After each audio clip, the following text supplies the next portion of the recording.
এ বান্দা তোমার যে জীবন দিয়েছি, জান আর মাল দিয়েছি, ওটা আমি আল্লাহর রাস্তায় দিতে হবে। বলেন সুবহানাল্লাহ। বান্দারে যতক্ষণ পর্যন্ত তোমার জীবন দিয়ে আমি আল্লাহকে ভালো না বাসবা, তোমার মাল দিয়ে যতক্ষণ পর্যন্ত আমি আল্লাহকে ভালো না বাসবা, ততক্ষণ পর্যন্ত তোমরা প্রিয় মুসলমান, প্রকৃত মুসলমান হতে পারবে না। প্রকৃত মুসলমান হতে হলে জীবন দিয়ে, জান এবং মাল দিয়ে আল্লাহকে ভালোবাসতে হবে। বলেন সুবহানাল্লাহ। কথা বলেন ঠিক কিনা? তবে আল্লাহ বলেছেন, আমার বান্দা তোমাদের যে মাল আছে ওই মালটা কিন্তু আমি খাই নাই, আমি আল্লাহ কোনোদিন খাই নাই। আমি আল্লাহ ঘুমের প্রয়োজন হয় নাই। বলে হয় নাকি? ঘুমের প্রয়োজন আছে? আমার মা বোনেরা, আমার ঘুমের কোনো প্রয়োজন নাই। আল্লাহর পয়গম্বর মুসা আলাইহিস সালাম তুর পাহাড়ে যাইয়া আল্লাহ পাক রব্বুল আলামিনের কাছে তুর পাহাড়ে যা কাঁদতেছেন, রব্বি আরেনি। আল্লাহ কয় কি রে মুসা কান্দিস কে? আল্লাহ পাক রব্বুল আলামিন ডাক দিয়ে কয়, মুসা রে কান্দিস কে? মুসা বলে, রব্বি আরনি, ও আল্লাহ আমি মুসা তোমারে দেখতে চাই। আল্লাহ পাক বলেছেন, লান তারানি, এ মুসা তুই আমারে দেখতে পারবি না। আমাকে দেখার মতো চক্ষু আমি তোরে দিই নাই। আমাকে দেখার মতো চক্ষু আমি আল্লাহ দান করেছি আমার আখেরি নবীর উম্মতকে। কোন নবীর উম্মত? আখেরি নবীর উম্মত। সেই উম্মত কারা? কথা বলেন। আমরা কারা? তা আমরা যদি জানতাম যে আমরা সেই আখেরি নবীর উম্মত, কোনদিন আল্লাহর কাছে দরখাস্ত করেছি? চিঠি লিখেছি? আল্লাহ তুমি আমাকে আখেরি নবীর উম্মত করে বানাও। চিঠি লিখেছেন কোনদিন? নাকি ভোট দিয়ে হয়েছে? ভোট দিয়ে নবীকে পাইছি? নবী কখনো ইলেকশনে হয় না, নবী যে সিলেকশনে হয়। বলেন সুবহানাল্লাহ। আখেরি নবী নবী মুহাম্মদ রাসূলুল্লাহ সাল্লাল্লাহু আলাইহি ওয়াসাল্লাম, যে আল্লাহ পাক রব্বুল আলামিন যেই নবী মুহাম্মদ রাসূলুল্লাহ সাল্লাল্লাহু আলাইহি ওয়াসাল্লামকে বানাইছেন, এই সুন্দর পৃথিবী সৃষ্টি করার 500 বছর পূর্বে আমার বিশ্ব নবীর নূরটাকে বানাইছেন। বলেন সুবহানাল্লাহ। কার নূরটা বানাইছেন? বলেন কার নূর? বিশ্ব নবীর নূর বানাইছেন আমার আল্লাহ। আল্লাহ পাক রব্বুল আলামিন বিশ্ব নবীর নূরটাকে বানাইয়া সেই নূরটাকে আবার 4টি ভাগ করেছেন। বলেন সুবহানাল্লাহ। ধৈর্যের সাথে আলোচনা শুনতে হবে, খেয়াল করে শুনুন। বিশ্ব নবীর সেই নূর আল্লাহ পাক রব্বুল আলামিন 4টি ভাগ করেছেন। প্রথম ভাগ দিয়ে বানাইছেন কলম। সুবহানাল্লাহ বলেন। দ্বিতীয় ভাগ দিয়ে বানাইছে আলমে আরফ। তৃতীয় ভাগ দিয়ে বানাইছেন কলম। তৃতীয় ভাগ দিয়ে বানাইছেন জান্নাতুল ফেরদাউস। বলেন সুবহানাল্লাহ। কি বানাইছেন? কার নূরে? বলেন কার নূরে? বিশ্ব নবীর নূরে। আল্লাহ পাক রব্বুল আলামিন বলেছেন, বিশ্ব নবীর নূরটা প্রথম 4টি ভাগ করে আমি 4টা জিনিস বানাইছি। আলমে আরফ, আরশ, কলম, জান্নাতুল ফেরদাউস। সুবহানাল্লাহ বলেন। এই কলম লিখতেছে লা ইলাহা ইল্লাল্লাহ। 1টা বছর নয়, 2টা বছর নয়, 3.5 বছর ধরে কলম ওই আরশের মধ্যে লিখতেছে লা ইলাহা ইল্লাল্লাহ। কলমের জবান খুলে যাইয়া ওই কলম ডাক দিয়া বলতেছেন, আল্লাহ আপনার তো নামের মধ্যে কোনো শরীক নাই। লা ইলাহা ইল্লাল্লাহ, আল্লাহ ছাড়া কোনো মাবুদ আছে নাকি? বলেন। আল্লাহর কোনো শরীক আছে? অংশীদার আছে? সন্তানাদি আছে? আল্লাহ কারো জন্ম দিই নাই, আল্লাহরে কেউ জন্ম বলেন দিছে নাকি? এ রব্বুল আলামিন, আপনার তো কোনো শরীক নাই, আপনার কোনো অংশীদার নয়। তবে আল্লাহ আপনার এই সুন্দর নামটা লিখতে যাইয়া আর একটি নাম ওই নামের সাথে যোগ হয়ে যাচ্ছে। তার নামটা কি? আল্লাহ পাক রব্বুল আলামিন বলেছেন, ও কলম, যেই নামটা আমি আল্লাহর নামটা লিখতে গেলে যেই সুন্দর একটি নাম যোগ হয়ে যাচ্ছে, তিনি আমার হাবিবুল্লাহ মুহাম্মদ রাসূলুল্লাহ সাল্লাল্লাহু আলাইহি ওয়াসাল্লাম। এ কলম, আমি লা ইলাহা ইল্লাল্লাহর পাশে লিখে দাও মুহাম্মাদুর রাসূলুল্লাহ। সবাই বলি সাল্লাল্লাহু আলাইহি ওয়াসাল্লাম। মদিনার বুলবুল নবী রাসূলুল্লাহ পাঠালেন খুশি হয়ে নিজে মাবুদ আল্লাহ।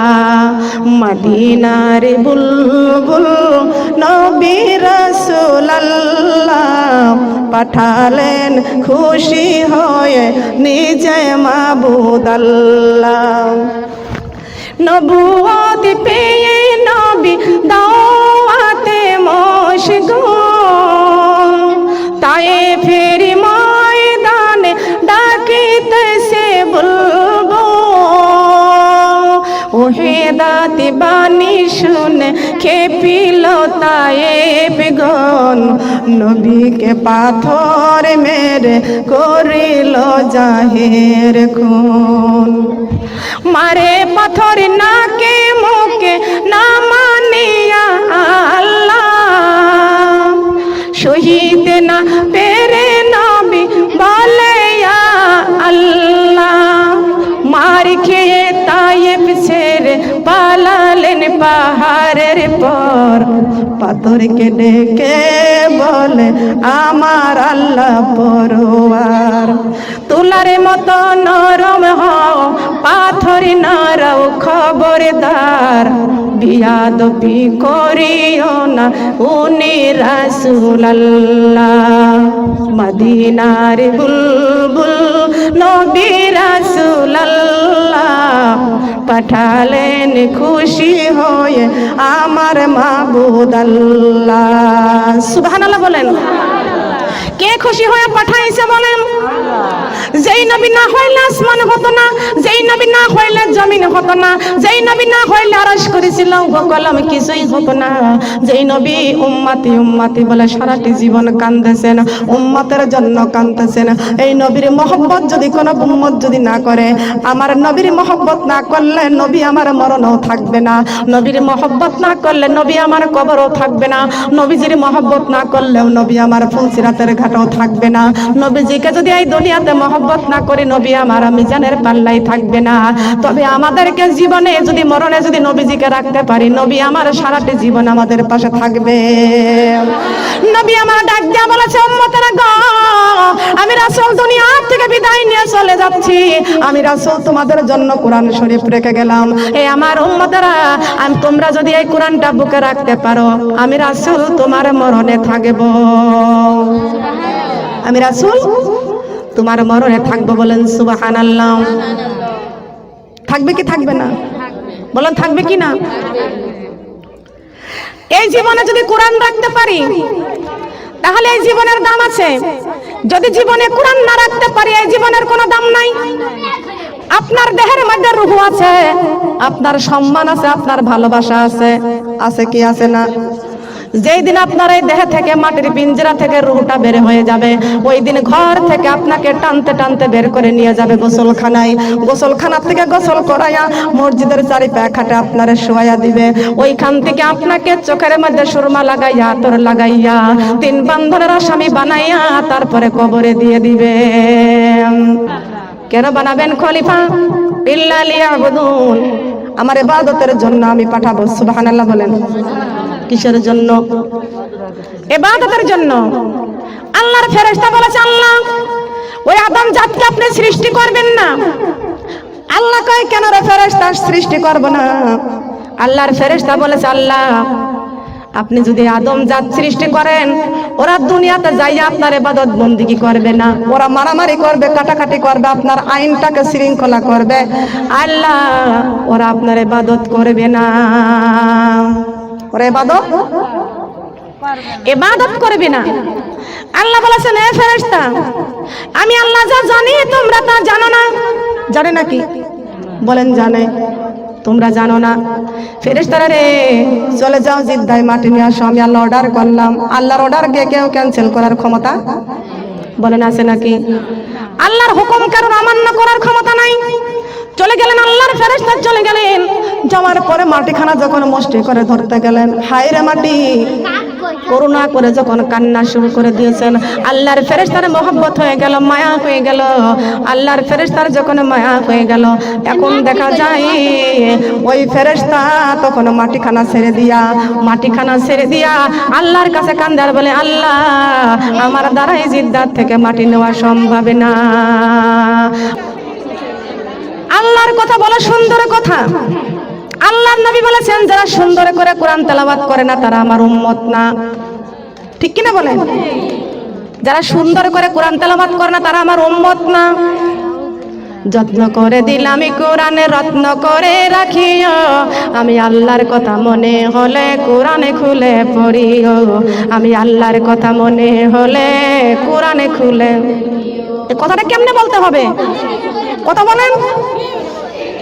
কি বলে দরকার আছে কি আছে না? আপনি আপনার সন্তানের মা, আপনার সন্তান আপনার মা বলে ডাক দেবে না, কি বলে ডাকবে শিখাইয়া দেবেন। ঠিক কিনা বলেন? কথা বলেন ঠিক কিনা? আমার আল্লাহর নাম বড় মধুর নাম, ওই নামটা মধুর ভাবে নিবেন, মধুর নামটা মধুর ভাবে নিবেন। তার কারণ তুমি কত সুন্দর, কি করে বুঝায় আল্লাহ, কোন ভাষা পাই না খুঁজে, তোমার তুলনা তুমি নিজে, তোমার তুলনা তুমি নিজে। সুবহানাল্লাহ বলেন। একজন ব্যক্তি বলতেছে, এক একজনের ধারণা এক এক রকম। আল্লাহর কোরআনের কথা, আল্লাহর কোরআন যত সুন্দর, আল্লাহর নবী বলেছেন যারা সুন্দর করে কোরআন তেলাওয়াত করে না তারা আমার উম্মত না। ঠিক কিনা বলেন? আল্লাহর কোরআন সুন্দর, সুন্দর করে কোরআন তেলাওয়াত করেন। কোরআনের হাফেজ যখন সুন্দর করে কোরআনের টানটা দেয়, ইমানদাররা ইমানদারের কলিজার মধ্যে শেলের মতো গেঁথে যায়। একটু ভালো করে কান লাগাল, খেয়াল করে শুনুন। শাহজালাল রহমাতুল্লাহ আলাইহি জীবনীটা কান লাগায় শুনবেন। আল্লাহর নবী মুহাম্মদ রাসূলুল্লাহ সাল্লাল্লাহু আলাইহি ওয়াসাল্লাম স্বপ্নের মধ্যে শাহজালালের কাছে এসে বলতেছে, ও শাহজালাল, এক মুষ্টি মাটি আমি তোমাকে দিলাম, এই মাটিটুকু তুমি নিয়ে যাইয়া যেই জমিনের মাটির সঙ্গে মিশাইবা, যদি ওই জমিনের মাটির সঙ্গে মেশে ওইখানে দাঁড়াইয়া তুমি আজান দিবা, ওইখানে দাঁড়াইয়া আজান দিবা। শাহজালাল রহমাতুল্লাহ আলাইহি যখন আল্লাহর নবীকে যখন স্বপ্নের মধ্যে দেখতে পাইল, ঘুমটা ভেঙে যাওয়ার পরে দেখতে পাইছে হাতের মধ্যে সত্যি মাটি। সুবহানাল্লাহ। মা বোনরা যারা নামাজ করেন, কোরআন তেলাওয়াত করেন, যারা এই কোরআনটাকে যারা তেলাওয়াত করেন, কোরআন শরীফ পড়তে পড়তে যারা ঘুমাইয়া যান, স্বপ্নের মধ্যে অনেকেই দেখতে পাই আমি কোরআন তেলাওয়াত করতেছি। পাইছেন? পাইছেন কি? আপনি ঘুমাইয়া দেখবেন আপনি স্বপ্নের মধ্যে আপনি কোরআন তেলাওয়াত করতেছেন, জাগার পরে দেখবেন আর কোরআন শরীফ নাই। ঠিক কি না? আর পাই না। আমি একদিন স্বপ্ন দেখতেছি আমার বুকের উপরে ওজিফা নিয়ে পড়তেছি, কোরআন পড়তেছি। ঘুম ভাঙ্গার পরে আমি দেখতে পাইলাম আমার বুকের উপরে কোরআন নাই। ডাইনে খুঁজি বামে খুঁজি, মনে হচ্ছে বাস্তব নাই। শাহজালাল রহমাতুল্লাহ আলাইহি স্বপ্ন ভেঙে গেছে, চেতন হয়ে গেছে, তাকে দেখতে পাইছে বিশ্ব নবীর হাতের দেওয়ার মাটিটা হাতের মধ্যে আছে। তার স্বপ্ন কেমনে বাস্তব। শাহজালাল রহমাতুল্লাহ আলাইহি তাহাজ্জুদের সময় তাহাজ্জুদের নামাজ পড়ে ছামানা নিয়ে বের হয়ে গেলেন। সেইখানে যাওয়ার পরে এক রাত জায়গা মেলে না, মাটি মেলে না। জায়গা মেলে কিন্তু মাটি মেলে না। ওই যে আল্লাহর নবী বলেছেন ওই মাটিটাকে ওই জায়গার মাটির সঙ্গে মিশাইবা, যেখানে তুমি যাইবা ওই মাটিটা ওই মাটির সঙ্গে রেখে দিবা। যদি মাটি যেখানে মিশে যাবে ওইখানে দাঁড়াইয়া তুমি আজান দিবে। বলেন সুবহানাল্লাহ। এক রাত দুই রাত চলে গেল। তৃতীয় রাতের বেলায় শাহজালাল রহমাতুল্লাহ আলাইহি চলে গেল ওই সিলেটে যেখানে শাহজালালের মাজার হয়েছে, ওইটা হলো হিন্দু রাজার জায়গা। জঙ্গল ছিল, কিন্তু ওইখানে যাওয়ার পরে জঙ্গলের ভিতরে ঢোকার পরে শাহজালাল রহমাতুল্লাহ আলাইহি মাটিখানা যখন জঙ্গলের ভিতরে ওই মাটির উপরে রেখে দিলেন, সঙ্গে সঙ্গে ওই মাটিটা ওই জঙ্গলের মাটির সঙ্গে মিশে গেলেন। হিন্দুর জায়গা, যেখানে হিন্দু বাস করে, গৌর গোবিন্দ। ঠিক কিনা বলেন? গৌর গোবিন্দ এখানে বাস করে। শাহজালাল রহমাতুল্লাহ আলাইহি এত সুন্দর করে ওই জায়গায় দাঁড়ায়া সুন্দর করে যখন আজান দিলেন, আজান যখন হয় দেখবেন কত সুন্দর আজানের সুর ভেসে আসে। আজানের এত সুন্দর সুর, এত সুন্দর মিষ্টি আওয়াজ করে শাহজালাল রহমাতুল্লাহ আলাইহি আজান দিয়েছেন। আর শাহজালালের আজান শোনার সঙ্গে সঙ্গে গৌর গোবিন্দের বিল্ডিং এর পাথরগুলো খুলে খুলে জমিনের মধ্যে পড়ে গেছে। আমার আল্লাহ যেমন সুন্দর আল্লাহর নাম তার থেকে বেশি সুন্দর। আল্লাহর নাম কত সুন্দর, ওই সুন্দর নামটা আপনি সুন্দরভাবেই নেবেন। কথা বলেন ঠিক কিনা? ঠিক কিনা বলেন? লক্ষ্য করেন, খেয়াল করবেন। আল্লাহ পাক রব্বুল আমিন পৃথিবীর জমিনে পাঠিয়ে দিয়েছে। ও আমার বান্দা, তোমাদের দুনিয়াতে পাঠিয়ে দিলাম। আব্বা জান আদম আলাইহিস সালামকে এই যে সুন্দর করে আল্লাহর ফেরেশতা বানাইলেন।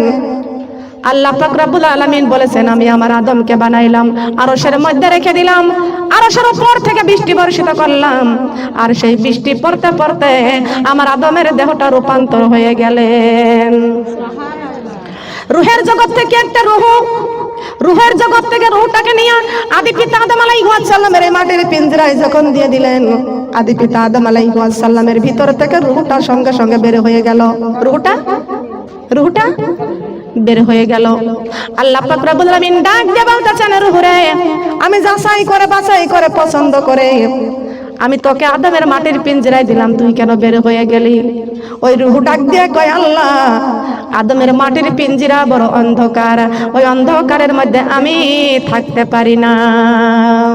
সুবহানাল্লাহ বলেন। অন্ধকারের মধ্যে এই জায়গাটা বড় অন্ধকার। কথা বলেন ঠিক কিনা? এটা হলো মাটির পিঞ্জরা, এটা বড় অন্ধকার জায়গা। আল্লাহ পাক রব্বুল আমিন বলেছেন, রূহ আদমের মাটির পিঞ্জরায় তুমি প্রবেশ করিয়া আমার আরশের দিকে তুমি তাকাও। সুবহানাল্লাহ বলবেন না? কোন দিকে তাকাও? বলেন কোন দিকে? আরশের দিকে তাকাও। রূহ আদমের মাটির পিঞ্জরায় প্রবেশ করে আরশের দিকে তাকাইলেন। সঙ্গে সঙ্গে আদি পিতা আদম আলাইহিস সালামের বেহেশতের থেকে হাসি আসলেন। সুবহানাল্লাহ। বেহেশতের থেকে হাসি আসলেন। আদি পিতা আদম আলাইহিস সালাম হাসি দেওয়ার সঙ্গে সঙ্গে বলেন, আলহামদুলিল্লাহ। কি বললেন? আমরা কি বলি? আলহামদুলিল্লাহ।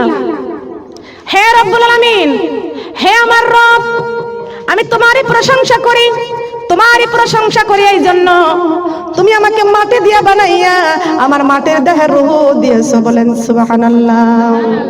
মাবুদ রে, আমাকে মাটি দিয়ে বানাইয়া মাটির দেহের মধ্যে আপনি রূহ দিয়েছেন, এই জন্য আমি প্রশংসা করি আল্লাহর। এ আল্লাহ, আপনি আমাকে মাটি দিয়ে বানাইয়া আমার মাটির পিঞ্জরার মধ্যে কত সুন্দর রূহ দান করেছেন, আমাকে জীবন দান করেছেন, এই জন্য আমি কোটি কোটি বার আপনার প্রশংসা করি।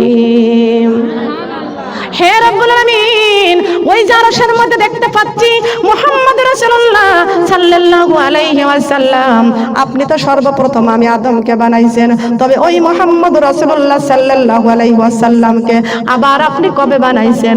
আল্লাহ পাক রব্বুল আলামিন ডাক দিয়ে বলতেছেন, আদম রে, ওই মুহাম্মদ রাসূলুল্লাহকে না বানাইলে ও আদম আমি তোকে বানাইতাম না। ওই মুহাম্মদ রাসূলুল্লাহকে না বানাইলে আদম রে আমি আরশ করেছি লৌহ কলম কিছুই বানাইতাম না। যেই নূরেরি ঝলক দিয়া, দেই নূরেরি ঝলক দিয়া এই দুনিয়া করেছি উজালা। লা ইলাহা ইল্লাল্লাহ, কালিমা লা ইলাহা ইল্লাল্লাহ। মাটি কি আইলো তাতে সৃষ্টি করে এদের বলবেন না। যেই নূরেরি ঝলক দিয়া, যেই নূরেরি ঝলক দিয়া কলিজা করেছি উজালা। লা ইলাহা ইল্লাল্লাহ, কালিমা লা ইলাহা ইল্লাল্লাহ। মরুভূমিতে ফুটিল ফুল, আমিনার নয়ন পুতুল। মরুভূমিতে ফুটিল ফুল, আমিনার নয়ন পুতুল।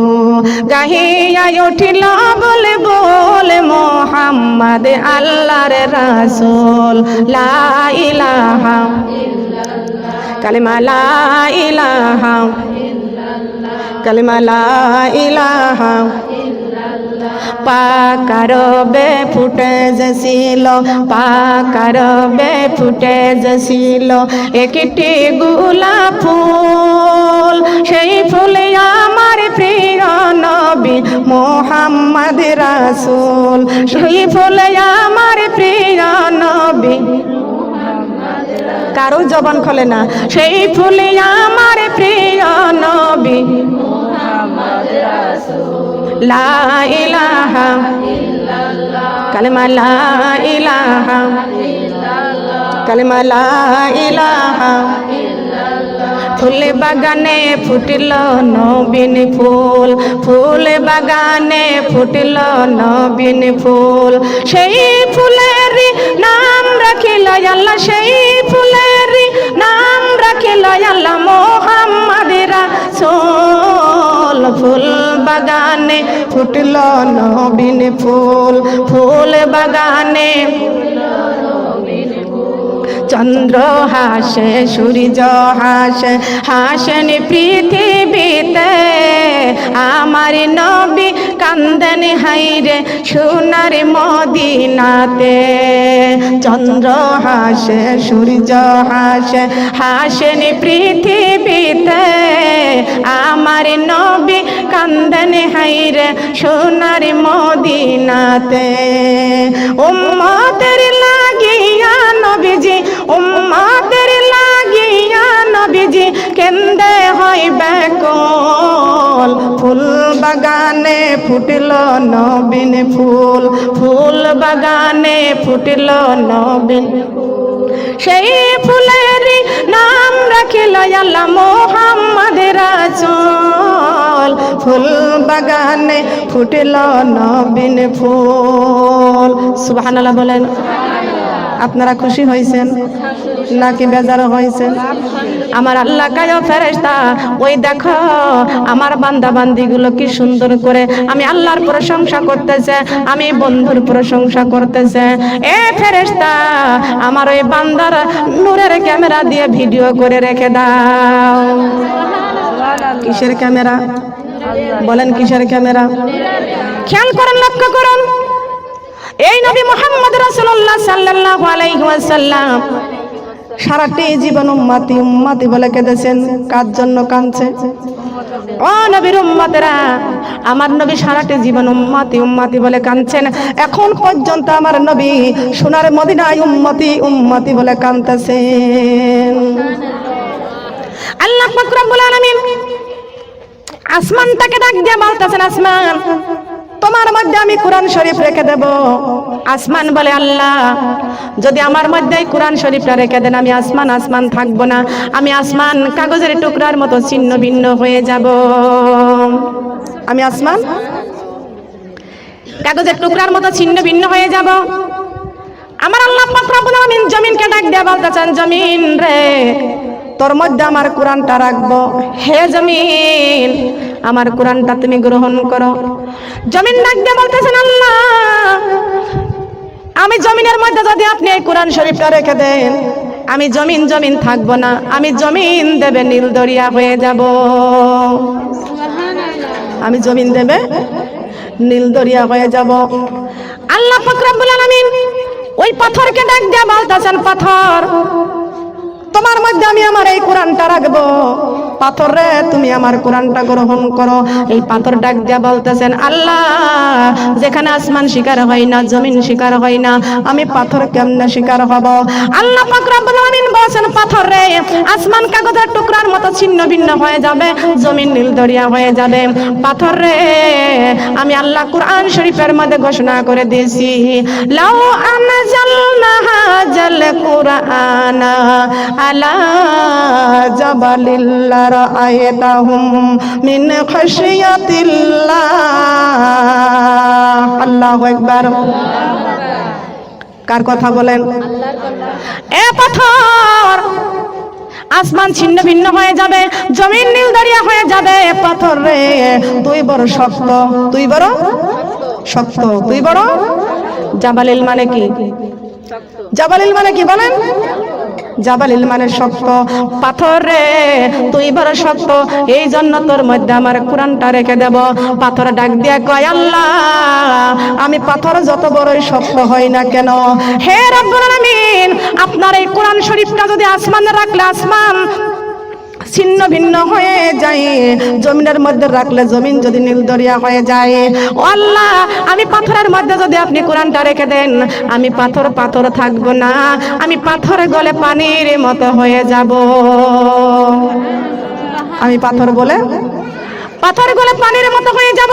সোনার মা বোনরা লক্ষ্য করেন, খেয়াল করে শোনেন, এই কোরআনটা আল্লাহ আসমানে রাখে নাই, জমিনে রাখে নাই, পাথরেও রাখে নাই, প্রত্যেকটা মুমিনের কলবের মধ্যে আল্লাহ পাক রব্বুল আলামিন কোরআনটাকে রেখে দিয়েছেন। বলেন সুবহানাল্লাহ। আল্লাহ পাক রব্বুল আলামিন ডাইরেক্ট বলে দিয়েছেন, আলা বিজিকিরিল্লাহি তাতমাইন্নুল কুলুব। বলেন আল্লাহু আকবার। আল্লাহ পাক রব্বুল আলামিন কোরআন শরীফের মধ্যে সূরা নিসার 31 নম্বর আয়াত আল্লাহ ঘোষণা করে দিয়েছেন, ইন্না তাজিতানিবু কাবাইরা মা তুনহাউনা আনহু নুকাফির আনকুম সাইয়্যাতিকুম ওয়া নুদখিলকুম মুদখালান কারীমা। আল্লাহু আকবার। কার কথা বলেন? কার কথা? আল্লাহর কথা, এই কোরআনের কথা। আলা বিজিক্রিল্লাহি তাতমাইন্নুল কুলুব। আবার আল্লাহ বলেছেন, ইন তাজতানিবু কাবাইরা মা তুনহাউনা আনহু নুকাফির আনকুম সাইয়্যাতিকুম ওয়া নুদখিলকুম মুদখালান কারীমা। আমার বান্দার সুন্দর একটি কলব দিয়েছি, এই কলবের মধ্যে জিকির জারি করবে, আর আমার বান্দার সুন্দর কলবটা আমি আল্লাহ কাছের মতো সুন্দর করে দিয়েছি। এই কলবটা হলো কাছের মতো। সুবহানাল্লাহ বলে। কলবটা হলো কাছের মতো। খেয়াল করেন, লক্ষ্য করেন, বুঝতে পারতেছেন আমার কথা? বুঝতেছেন? এই কলবটা হলো কাছের মতো। একটা বান্দা যখন একটাবার গুনাহ করে, এই কাছের মধ্যে একটা দাগ পড়ে যায়। কথা বলেন ঠিক কিনা? কাছের মতো কলবটা হলো কাছের মতো। বান্দা যখন গুনাহ করে একবার, একটা দাগ এই কলবের মধ্যে লেগে যায়। আল্লাহ কয়, আমার বান্দারে যখন একটা কালো দাগ পড়ে যায়, আর আমার বান্দা যখন জিকির করেছে লা ইলাহা ইল্লাল্লাহ, লা ইলাহা ইল্লাল্লাহ, লা ইলাহা ইল্লাল্লাহ, লা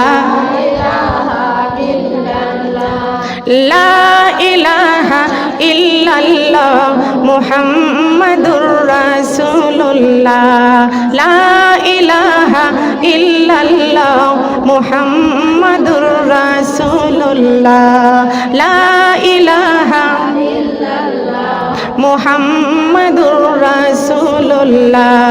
ভাব মার আকাশে শুধু তুমি, বুকের জমিনে শুধু তুমি, হৃদয়ে মাঝে শুধু তুমি, দু চোখে জুড়ে শুধু তুমি। এই জীবনে তোমার মতো আপনার কেউ নাই, নামাজে জিকিরে সবখানে শুধু তোমাকে খোঁজে বেড়াই। তোমার জিকির মন হয় তো লা ইলাহা ইল্লাল্লাহ, লা ইলাহা লা ইলাহা লা ইলাহা ইল্লাল্লাহ মুহাম্মাদুর রাসূলুল্লাহ, লা ইলাহা ইল্লাল্লাহ মুহাম্মাদুর রাসূলুল্লাহ। সুবহানাল্লাহ। লক্ষ্য করেন, খেয়াল করে শুনুন, আল্লাহ পাক ডাইরেক্ট বলে দিয়েছেন, বান্দা যখন জিকির করে, বান্দার জিকিরের দ্বারাই বান্দার সেই কাছের মতন কলবের থেকে আমি আল্লাহর সঙ্গে সঙ্গে দাগটা মুছে করে দিই। জিকির করলে দাগটা মুছে যায়। বলেন সুবহানাল্লাহ। তবে এই যে 15 বছর 18 বছরের ছেলেরা এই 30 পারা কোরআন কলেজার মধ্যে করে ঘুরে বেড়াইতেছেন, বলেন সুবহানাল্লাহ। মা বোনেরা খেয়াল করেন, লক্ষ্য করেন, আজকে আমরা মুসলমান হইয়া কোরআনটা ভালো লাগে না।